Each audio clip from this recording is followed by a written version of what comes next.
Tradition 10. Alcoholics Anonymous has no opinion on outside issues. Hence, the AA name ought never be drawn into public controversy. Never since it began has Alcoholics Anonymous been divided by a major controversial issue. Nor has our fellowship ever publicly taken sides on any question in an embattled world. This, however, has been no earned virtue. It could almost be said that we were born with it, for as one old-timer recently declared, practically never have I heard a heated religious, political, or reform argument among AA members. So long as we don't argue these matters privately, it's a cinch we never shall publicly.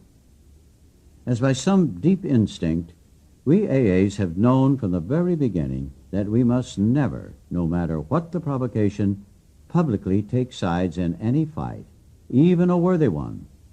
All history affords us the spectacle of striving nations and groups finally torn asunder because they were designed for or tempted into controversy. Others fell apart because of sheer self-righteousness, while trying to enforce upon the rest of mankind some millennium of their own specification. In our own times, we have seen millions die in political and economic wars, often spurred by religious and racial difference. We live in the imminent possibility of a fresh Holocaust to determine how men shall be governed and how the products of nature and toil shall be divided among them. That is the spiritual climate in which AA was born, and by God's grace has nevertheless flourished. Let us re-emphasize that this reluctance to fight one another or anybody else is not counted as some special virtue which makes us feel superior to other people, nor does it mean that the members of Alcoholics Anonymous, now restored as citizens of the world, are going to back away from their individual responsibilities to act as they see the right upon issues of our time. But when it comes to AA as a whole, that's quite...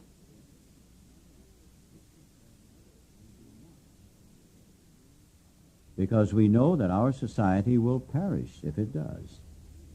We conceive the survival and spread of Alcoholics Anonymous to be something of far greater importance than the weight we could collectively throw back of any other cause.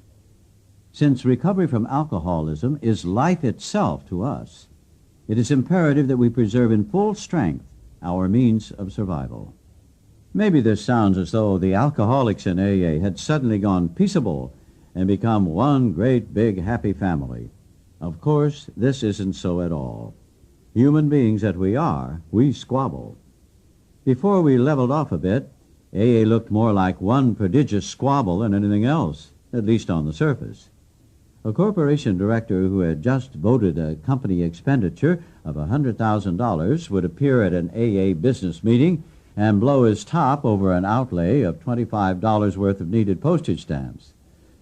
Disliking the attempt of some to manage a group, half its membership might angrily rush off to form another group, more to their liking. Elders, temporarily turned Pharisee, have sulked. Bitter attacks have been directed against people suspected of mixed motives.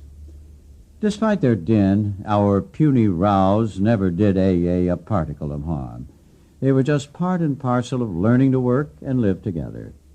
Let it be noted, too, that they were almost always concerned with ways to make AA more effective, how to do the most good for the most alcoholics.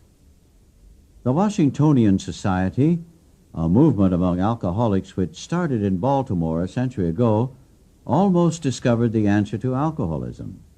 At first, the society was composed entirely of alcoholics trying to help one another. The early members foresaw that they should dedicate themselves to this sole aim. In many respects, the Washingtonians were akin to AA of today. Their membership passed the 100,000 mark. Had they been left to themselves, and had they stuck to their one goal, they might have found the rest of the answer. But this didn't happen. Instead, the Washingtonians permitted politicians and reformers, both alcoholic and non-alcoholic, to use the society for their own purposes. Abolition of slavery, for example, was a stormy political issue then. Soon Washingtonian speakers violently and publicly took sides on this question.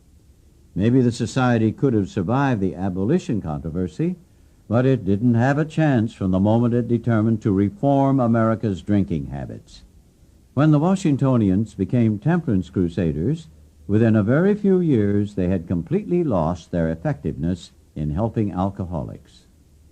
The lesson to be learned from the Washingtonians was not overlooked by Alcoholics Anonymous. As we surveyed the wreck of that movement, early AA members resolved to keep our society out of public controversy. Thus was laid the cornerstone for Tradition 10. Alcoholics Anonymous has no opinion on outside issues. Hence, the AA name ought never be drawn into public controversy.